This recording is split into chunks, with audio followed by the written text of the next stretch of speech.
I see some people who were here last night, and I about halfway promised to give them a pop quiz this morning, but I guess I'll forego that.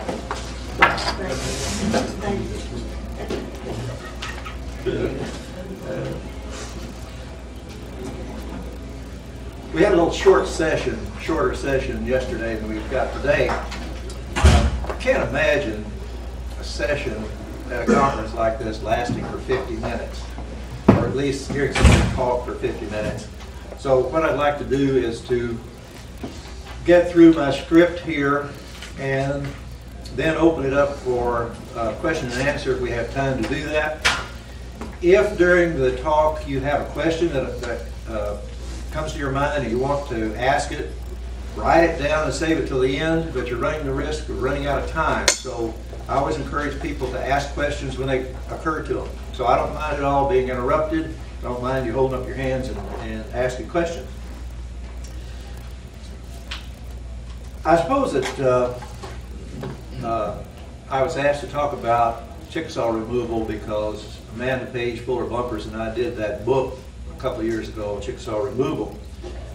Much of the research for that was done, a decade ago. And they decided that they wanted to have careers and went their way, and it took us that long to get the manuscript done and to the press and out. So it was good for me to get to review some of this material again and take a look at what I knew and what I've learned since about Chickasaw Removal. So let me just start with some background on the Chickasaw Removal. Chickasaw Removal lasted from 1837 to 1850. Now, the federal government unofficially ended removal early on by pulling out the agents that were involved in it and all that. But for the Chickasaws, the Chickasaw Nation did not stop its removal policy until 1850. And it may have lasted longer than that. That's the last removal group that we know of that came out in that period. And about 8,000 Chickasaws and slaves moved in that period. And many of the slaves came with later groups who had tried to stay in Mississippi and make it farming cotton after Chickasaw Removal. And I'll talk about that a little later as we come along. Now, I always ask people to think about the timing here. The main removal of Chickasaws happened between 1837 and 1839. Now put that in the context of Creek removal and Cherokee removal. The Creeks removed in 1836-37. Cherokees started moving seriously in 1837, but the main removal was 38-39. So here in between Creek removal and Cherokee removal, you've got Chickasaw removal, but it wasn't anything like the other two. And so when we finished the research on Chickasaw removal, I asked Amanda and Fuller, I said, what do you want to do with this research? The last step in the process is dissemination. And they said, well, we want to write a book. I said, what do you want to write on? And they both said Chickasaw removal. Why? It was different, they said. So if these two students who were graduating from the university had a sense of the material that showed that kind of understanding, I thought it was my job to see them through. And so that's the reason why my name is last on that book. I insisted their names go before mine because it was really their project, and I just reap the benefits by talking about the removal. And I got to oversee their work too, which is a good thing.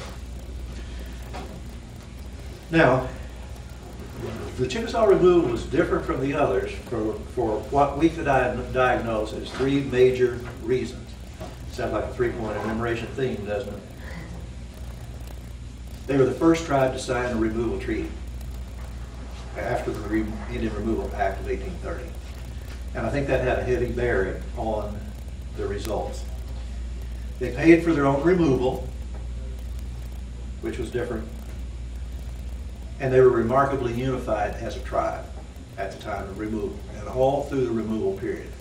There was no contention in the Chickasaw Nation, despite what some historians have tried to say. So let me talk about the treaty negotiations first. And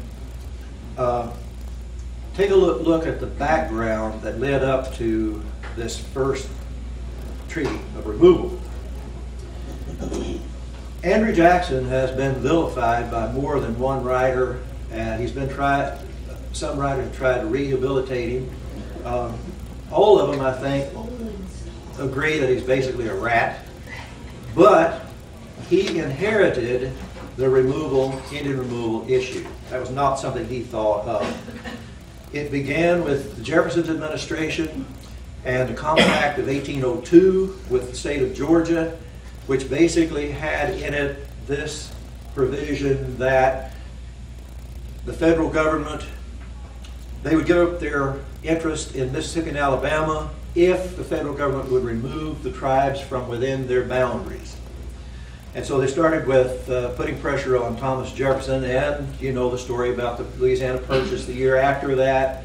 One reason for that purchase was to have a place to put the tribes, and 20 years later they're talking about the Western District or the Western Territory, and that's to be made an Indian territory, and what we have in eastern Oklahoma ended up being Indian territory. Now, tension grew over this question of removal all the way through the successive administration until we come to James Monroe. James Monroe asked for a removal act, but he did not get that. John Quincy Adams, who followed him, was less enamored of the idea of Indian removal, and at the time that Georgia was trying to press the Creeks to get out of the boundaries, outside the boundaries of Georgia, he was on the verge of calling out federal troops to put down Georgia's insistence on states' rights over Indian affairs. But both sides backed off of that so that it didn't happen. So by the time Andrew Jackson then comes along, one of his main planks in his platform was the removal of the tribes. Now, by the time he took office after his election in the fall, by the time he took office, you had 3 states who had passed laws extending their jurisdiction over the tribes within their boundaries: Georgia, Alabama, Mississippi. So Jackson had a lot of pressure on him for those southern states and his constituencies in those southern states to act and push hard for a removal bill. And so he gets credit a lot of times for the removal bill, removal act, but in reality there were a whole lot of political forces behind him on that. Now I think the fact that that was an evenly voted bill that had to have a tiebreaker to get it passed indicates how divided the country was on that issue of Indian removal, and the Congress too. So the government was not entirely behind Andrew Jackson on this. The people of this country were not entirely behind Andrew Jackson on that. So he had to make this policy work. And one of the things that motivated Andrew Jackson as much as anything else was that he wanted to protect the Union. He did not want to bring this country to the brink of open warfare, as John Quincy Adams had almost done with the state of Georgia in his administration. Now, this impacted on Chickasaw removal this way. As you know, all of these tribes in the South had a constant problem with American intruders on their land. And all of them had treaty provisions in which the government had said, we will remove these intruders from your land. Well, when the Chickasaws asked them to remove, the federal government did not act. Chickasaws asked for troops to be brought in to move these Americans out, and the officials of the state, the federal government, said no. because if we do, the Americans inside the boundaries of the Chickasaw Nation will fight the Army. So he saw that as one more place where the states' rights issue would divide the Union. Now, of course, Andrew Jackson, all he did was put off civil war for a couple of decades, and that gave small arms manufacturers time to improve their instruments. Now, Levi Colbert, who was one of the main leaders in the Chickasaw Nation at this time, understood exactly where the Chickasaws were in relation to the states' rights issue. He wrote a letter to Andrew Jackson and talked about that to Jackson. And here's what he said, and I want to quote him, so I'll get him right. He said that one reason the Chickasaws had agreed to sell their land was to, quote, put down that bitter question of state sovereignty, to keep peace in the white family, to preserve the Union, whose friendship and protection the Chickasaws wanted. And as you know, Chickasaws, one of their main statements over time has been that they had never raised arms against the United States. So, that issue of states' rights, Chickasaws knew exactly where they stood in relation to that conflict that was emerging inside the United States. Now, Jackson had to succeed for another reason. He was afraid of foreign invasion. Now, he saw that the United States was vulnerable, probably most vulnerable, from the Gulf area. And he had learned that in the Revolutionary War history and the War of 1812. In both of those cases, as you know, there were foreign operatives at work, and the British did invade at New Orleans. And he saw that underbelly of the nation as vulnerable to foreign invasion, particularly England. And of course, being good Scots-Irish, he had no love for English. So it wasn't paranoia on his part. There were other politicians all through this period of American history who distrusted the European powers. And remember, James Monroe, when did he issue that Monroe Doctrine? It wasn't just the British. He wanted all foreign powers to stay out of the hemisphere, not just out of the United States. Jackson believed that the lower Mississippi Valley was the weakest point on the Gulf. And so that's why he started with Choctaws and Chickasaw. He wanted to secure that lower Mississippi Valley, and he wanted to populate those southern states along the Gulf area with Americans because he didn't trust the Indians. And so that drove him as much as anything else. And I've had people ask the question, well, why didn't Jackson just militarily round up these Indians and move them to the west? Well, you know, the moral high ground in the debate over Indian removal was held by the anti-removal people. They said, if you move the Indians, you're going to violate the treaties that they have with the United States. And that is an inroad on the status of the United States. And so Andrew Jackson says, well, okay. If it takes a treaty, we'll just make more treaties. And so the idea then was to get the tribes to agree to remove. Now, I'm going to give you a little footnote here. Andrew Jackson couldn't have moved the Indians by force even if he wanted to. The U.S. Army at that point was at one of its weakest in the 19th century. One of the points of lowest enlistment in the regular Army. The U.S. Army was weak at that point. Now, we know that that weakness in the Army caused problems through Indian removal generally. And I always like to use the Seminoles as a good example. You know, the Seminoles were the only tribe that really undertook an armed resistance. Well, Creeks in 1836. But if you go back and look at the history of the Florida campaign, how many generals of the Army did they run through because nobody could rout out Seminoles. General after general after general filled that position. And part of that had to do with this. John Eaton, who was Andrew Jackson's first Secretary of War, one of the negotiators of the Chickasaw treaties, had lost face with the administration, had embarrassed it when he married a barmaid in Washington, D.C. Now, his first wife was a ward, one of the wards of Andrew Jackson. And he and Andrew Jackson were close friends. But the barmaid thing really sort of ruined it. So he had to resign as Secretary of War, and he got a golden parachute as Governor of Florida.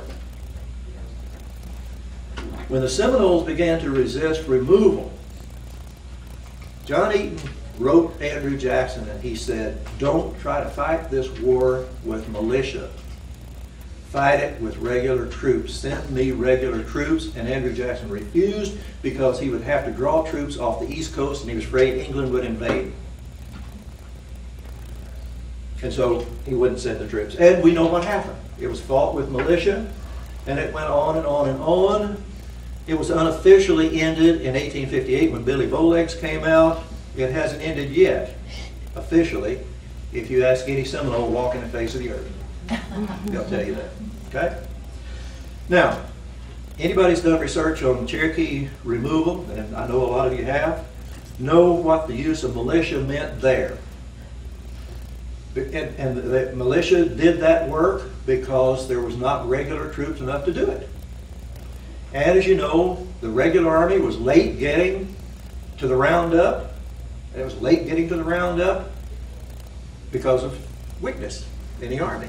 There's no question about that. Now, we know also from Cherokee removal that the most humane officials involved in removal were the Army officials, U.S. Army officials. You can look at any of those records and it'll tell you that same story. So the atrocities that we associate with Cherokee removal wasn't done, those weren't done by the regular Army people, they were done by the militia in that roundup and in that time that the Cherokees spent in those camps, overseen by the state militia. But I can tell you, Tennessee militia, Georgia militia, those people were pikers compared to what the Indiana state militia did to the poor old Potawatomis and what the Illinois militia did to the Sacs and Foxes.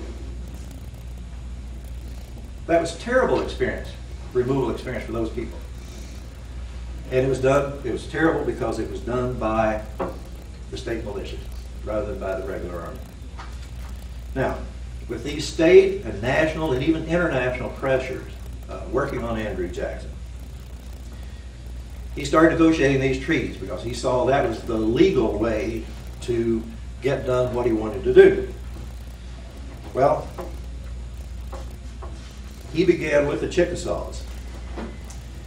And beginning with that Chickasaw agreement just a few weeks after the passage of the bill, removal bill, his administration came up with over 70 agreements and treaties with various tribes east of the Mississippi that included removal and land cession provision. So we lose sight of that when we look at these tribal histories of removal. And we don't think about this larger context of what's going on. I mean, the Potawatomi March of Death was in 1838. Date that with Cherokee removal. It's going on all over this country. And it's the same kind of activities. Now, Jackson gave his negotiators specific instructions. The first one was to promise everything and give nothing.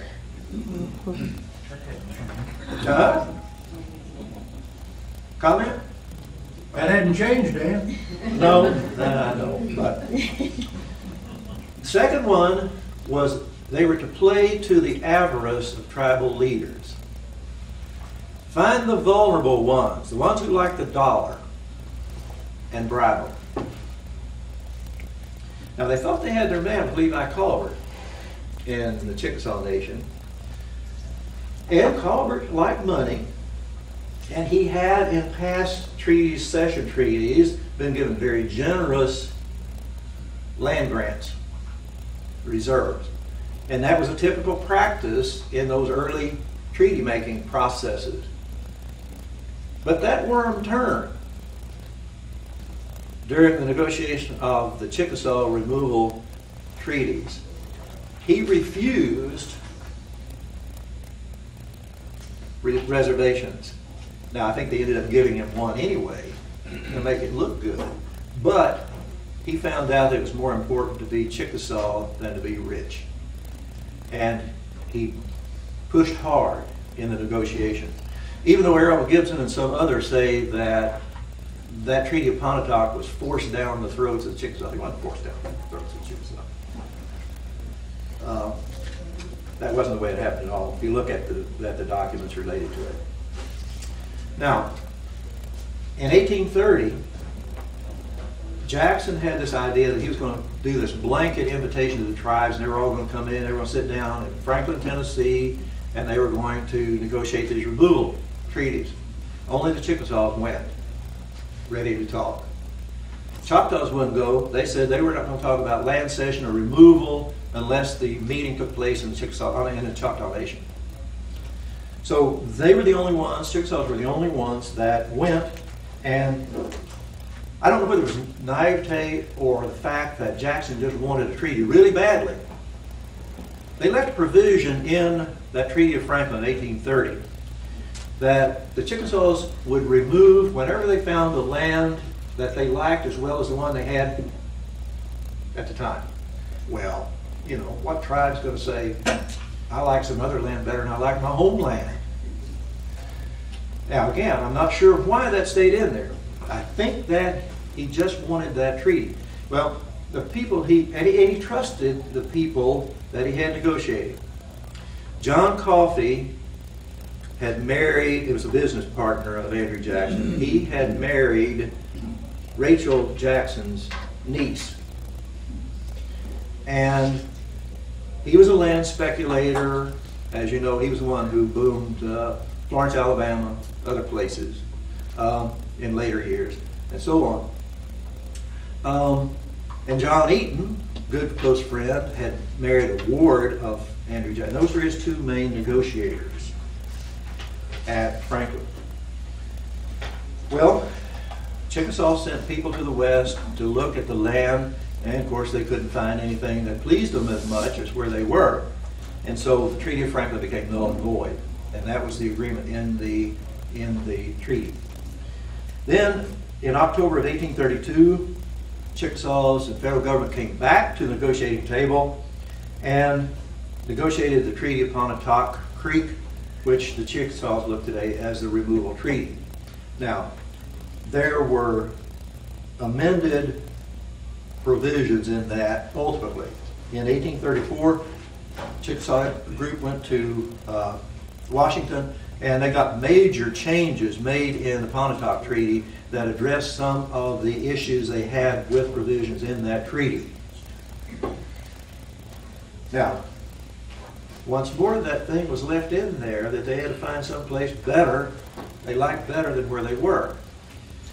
And they sent emissaries to the west, groups went to look, but it wasn't until 1837 that they finally signed the Treaty of Dokesville with the Choctaws, in which they agreed to move west, occupy the western district of the Choctaw Nation, and would become an integral part of the Choctaw Nation. However, there was a provision in there, the Chickasaws said, gave them the right to purchase that western district. Chickasaws later wanted to argue, say, no, we didn't mean that at all. That wasn't what we signed off to. But the Chickasaws ultimately won that legal argument. And so then we have the Chickasaw Nation that we have today, where we are. Now, what effectively that Treaty of Franklin did then was to allow the Chickasaws to put off removal for 7 years. And during that time, there was no wrangling within the Chickasaw people.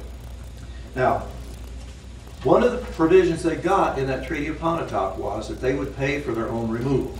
And this was different from the other tribes. What the government did was allot land to the Chickasaws. Each Chickasaw household got a certain number of acres depending on how many people were in that household, including slaves. So that some of the people who were already into plantation kind of farming got huge concessions in terms of land. Now the idea was that when time came for them, this would provide them a place to live. They had homestead allotments and supplemental allotments. And those of you who know about allotment history in Indian Territory will find a lot in this that sounds awfully like what happened in the Dawes period. In fact, I think Chickasaw allotment in Mississippi was a prototype of what the Dawes Commission did later, because it sounds awfully similar. Now, when they sold the land, the money went into the Chickasaw Fund. When they sold unallotted land, the money went into the Chickasaw Fund. Now, you know how it is when Indian money gets in the hands of the government. This was invested by the government, held in trust by the government. It was very difficult for Chickasaw individuals to get their money out once the federal government got its hands on it. And they would say, oh, it's invested, or oh, you know, we didn't get enough interest off of the investment this time, or whatever. But you had the other side of that where the merchants knew the Chickasaws were going to get this money, and so their policy was to get them in debt as much as they could. And at one point, they organized and almost stopped Chickasaw removal because they wanted to be paid. The federal government steps in and said, we'll make sure you get your money. And the Chickasaws who hadn't been paid for their allotment said, we'll be sure you get your money, but you'll get it when you get to the West. Some of them, as late as the 1880s, they were still trying to figure out who this money belonged to.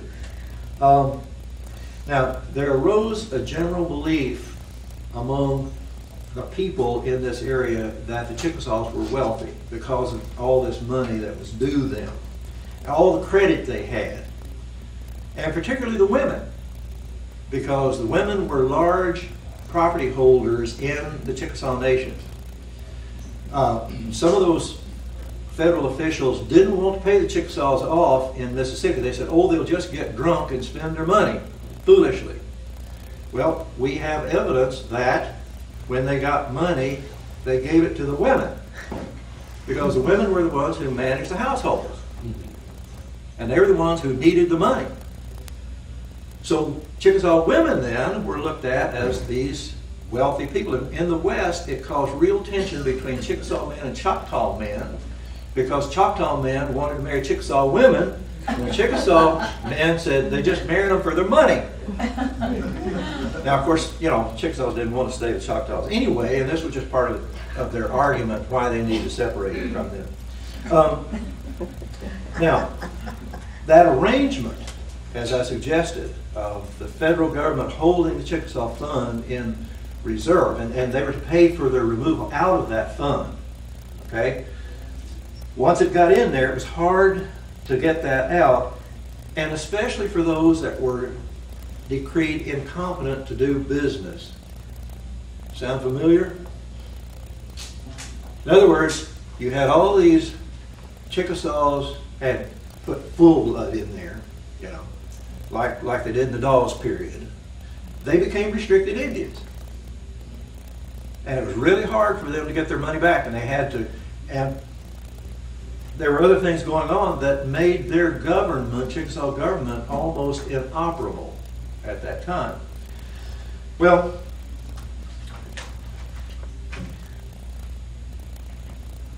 even though there were problems with that, getting their money back once the government got it, the fact that they were paying for their own removal gave them certain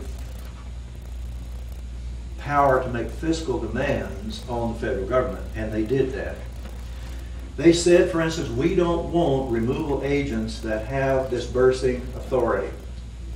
We want everything handled by the disbursing officer for Indian removal east of Mississippi at Memphis, west of Mississippi at Little Rock. Now, that last one came back to bite him in the backside because R.D.C. Collins, who was the officer there, was a drunk. And before he died, left office and died, he had embezzled over $200,000 Chickasaw money. In fact, there is this story in Little Rock that when Little Rock built brick buildings to replace all those log structures, it was built with Chickasaw money. And it was the movers and shakers in Arkansas who got the money. Also, Collins was responsible for getting $300,000 of Chickasaw fund money to establish the State Bank of Arkansas, which established the Real Estate Bank of Arkansas, loaned money to the Real Estate Bank, and the same movers and shakers whose families now are First Families of Arkansas got most of that money. They were the directors of the bank, loaned it to themselves, they turned it into real estate. And if you go into this period and look at the patents records for Arkansas, run those people's names, and they've got titles of thousands of acres. And they did that off Chickasaw money. Chickasaw finally got some of their money back in 1881, somewhere along in there, that had been given to the Arkansas State Bank. It took a long time. Now, another way they had concessions because they were paying their own way. Do you know there was a standing rule? It wasn't always followed, but it was followed for the most part, that in Indian removal, and I'm talking about the whole country, each individual could take 30 pounds of personal property, a limit of 30 pounds per person. So we have these stories about, family stories about people having to leave their personal property, everything that was, you know, sentimentally of value to them because they had this limit of, you've got to take clothes and things, 30 pounds. Chickasaws averaged 450 pounds each. They took their furniture, they took other household items, they took their tools, any kind of movable personal property they wanted to take with them, they took to the west. They took their horses and other livestock with them. They took over 7,000 horses to the west with them. Some of those Chickasaws who received their money in Mississippi tried to anticipate how difficult it would be to buy what they needed far out there on the frontier of Arkansas, beyond the Choctaw country, and they tried to buy those things before they left Mississippi and took them with them. They moved their property in their own wagons and packed it on their own pack horses, so they were completely in charge. They had independence in other ways in their removal.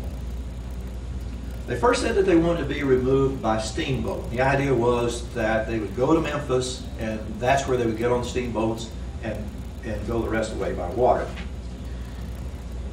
Contingent leaders, and these are Chickasaws who are in charge of these contingents, would make decisions at whatever point they wanted to along the way. If they did not want to go the route that they had decided earlier, they would change their mind and go some other way. And of course that caused problems for the federal government, who's trying to, you know, using their money to buy rations to try to put those along the roads and all that. Didn't make the Chickasaws any difference. If they wanted to go a particular way, they went a particular way. Now, I've used the example of that first contingent that came out in the summer of, late spring, early summer of 1837. They came overland to Little Rock. The idea was they're going to put them on boats at Little Rock and take them on then to Fort Gibson or Fort Coffee, wherever they were going to go. Well, most of them refused to get on the boat in Little Rock, crossed the river, and went southwest to the Red River. The government official who was going along with them took the ones on the boat up to Fort Coffee, turned around, caught a boat, went back to Little Rock. 2 weeks later, he tries to catch up with them, and they've gone only 35 miles in 2 weeks. And after that, for days, weeks, they would go 2 miles, 3 miles, 4 miles a day. And you know, these other tribes, like the poor old Choctaws, that literally most of them walked. And in fact, one agent said, if the Chickasaws couldn't walk, we'd be in real trouble. Because that's the way they were going. They made 10 and 12 miles a day. And what they were doing was getting from one depot to another, from one public house to another, because these people in charge wanted a drink, a bed, and a meal. And so, and then, you know, the Alabama Immigrating Company moved those early groups of Creeks.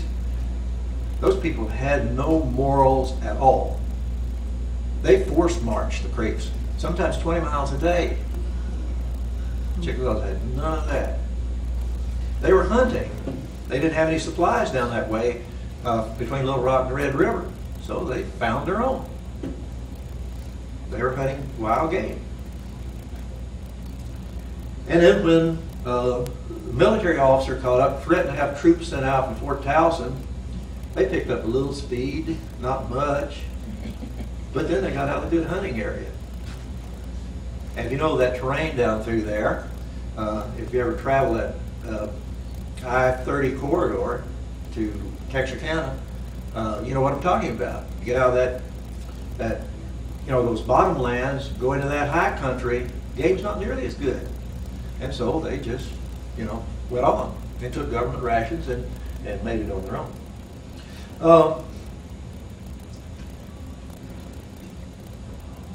Now, in 1837, 4,000, this was the main removal, 4,000 Chickasaws converged on Memphis.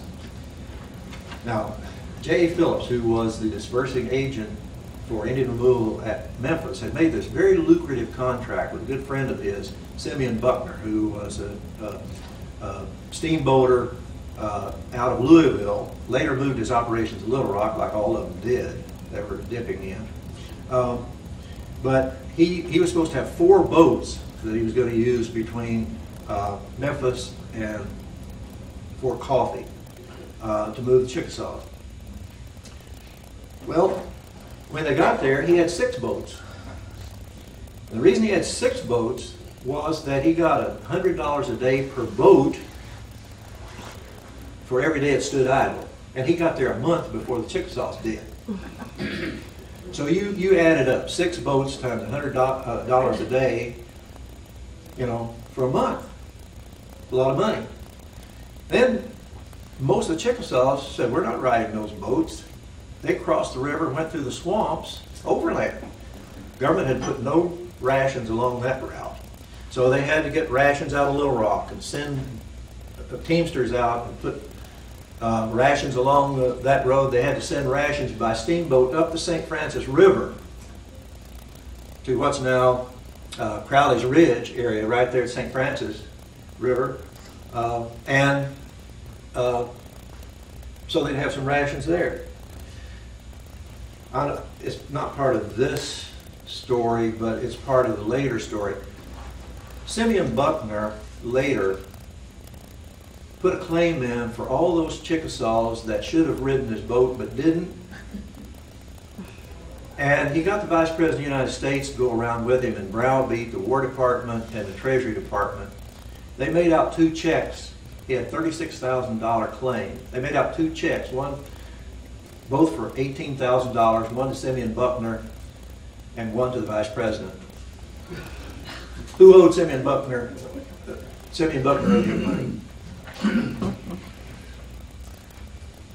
And there went some more Chickasaw funds, you know. Now, another reason Chickasaw removal was different was that the Chickasaws were unified. I want to talk about that a little bit. What time am I supposed to be out here? 10 o'clock? That's wrong. Just keep on talking. Well, they had none of those factions that the other tribes had. And one reason they did was they had no meddling missionaries. You know, these missionaries in the Cherokees didn't help Cherokee Nation. I'm sorry. They did more harm than good. I'm not going to get into that. But serious mission work in the Chickasaw hadn't started until about 1820. So they didn't have a long history of missions with them. And they had some schools, mission schools, that were fairly successful, but the churches were not. The mission churches were not. There was an aversion to Christianity among the Chickasaws. They said that they didn't like Christianity because it made them crazy, and they didn't like the Chickasaw, the Choctaws. They didn't want to be like Chickasaw, crazy. And so they sort of rejected Christianity. And if you look at the mission rosters for membership, very few Chickasaws at the time of removal were members of those churches. Primarily, it was whites living in the Chickasaw Nation and slaves who were the members of those churches. Now we know that only a handful, we've got the names of 15 people that carried letters of membership to the West, but there were no churches once they got out there. So, you know. Another reason that they reunified is that they still had very strong elements of their old traditional government left at the time of removal. Very strong elements of that. Traditionally, the government consisted of a Menko, who was a hereditary Menko, and then the chief warrior, who was called by most people as just the chief. And it was the chief who had the responsibility through Chickasaw history to deal with outsiders more than the Menko did. About 1800, that period, the Chickasaws began to make changes in this traditional form. And they turned some of the authority over that the chief warrior had over to the Culbert brothers, starting with William, then Henry, and then Levi. And Levi was the one who was dealing with the outsiders primarily at the time of removal. Now, you still had a Menko who was installed in 1820, Ishtahopa. And you still had a traditional chief, Imali, who was killed just at the time removal began by a white man. Tishomingo was still living. He was formerly the chief. And he was still active as a chief in the early 1830s, or at least carrying out duties that he had carried out as chief because he was arrested for doing it.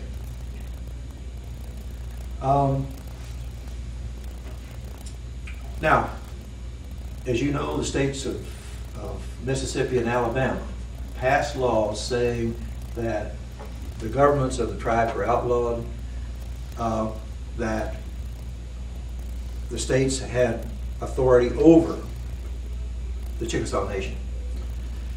They made Monroe County at Aberdeen, county seats at Aberdeen, Mississippi, made Monroe County the county that controlled the entire Chickasaw Nation until it was surveyed in 1835 and the counties were laid out in that old Chickasaw Nation. Chickasaws could be hauled into court, but they couldn't testify. And so a lot of people used that as ways to get at Chickasaw property. And you can go into county courthouses now in Mississippi, go to Aberdeen to the Monroe County Courthouse. You see a lot of Chickasaw documents in there that have to do with that.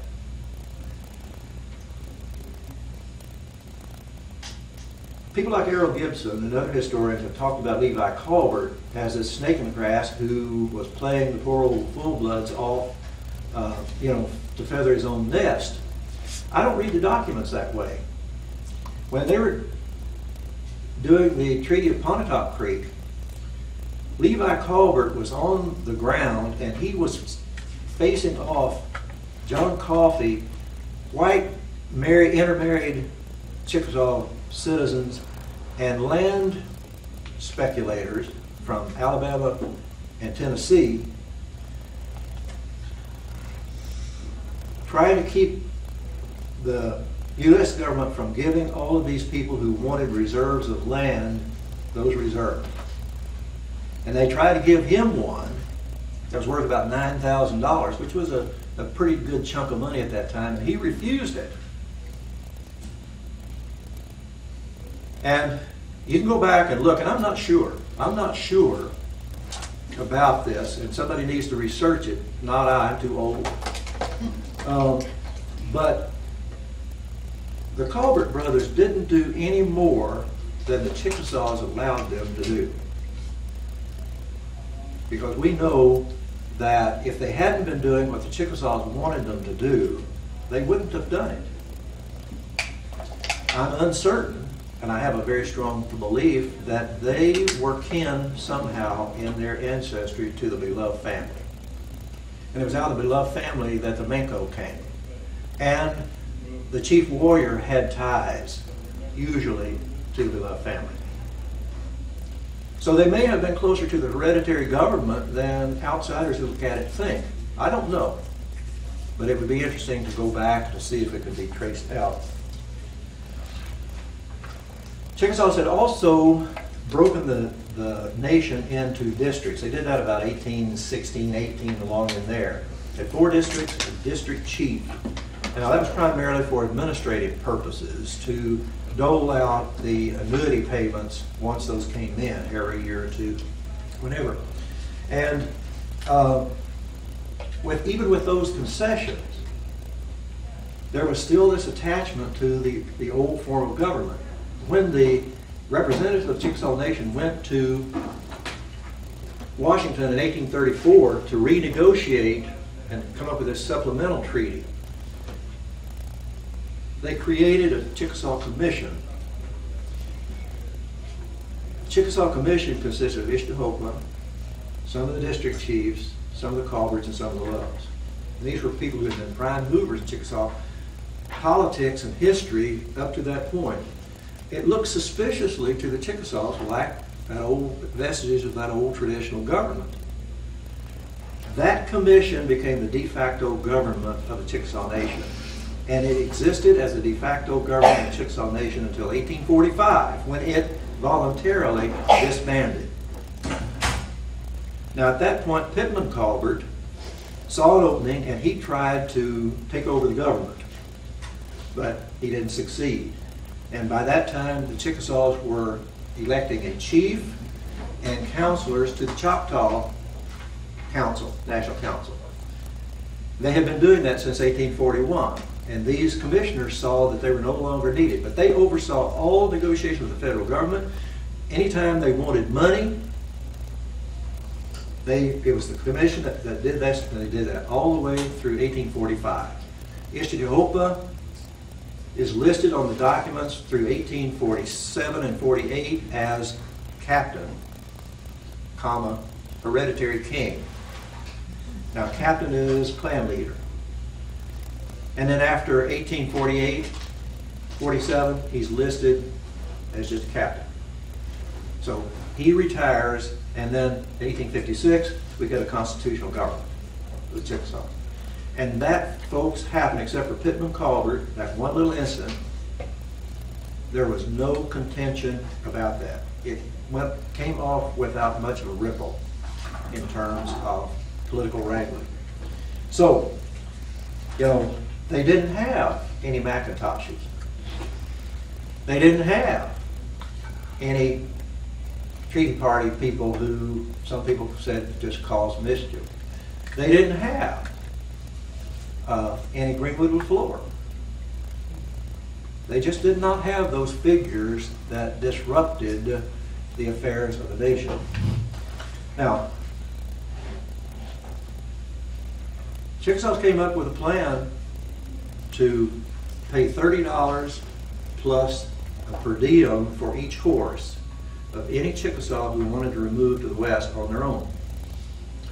That started in 1837, and it went all the way to 1850. In 1850, they were still paying out $30 plus per person who wanted to move.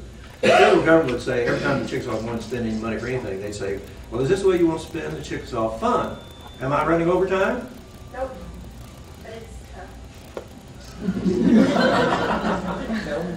I thought this was the Beatles going to hit me on the head with a stick like they used to here in church, you know?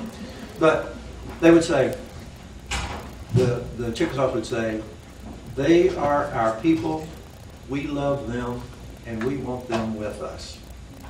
And I think that statement was probably the best expression of Chickasaw unity of that whole period. Now, I understand it's time, right? Okay. I'll be around for a few minutes if I got any questions, and be glad to answer those. I've had a lot more stuff to say, but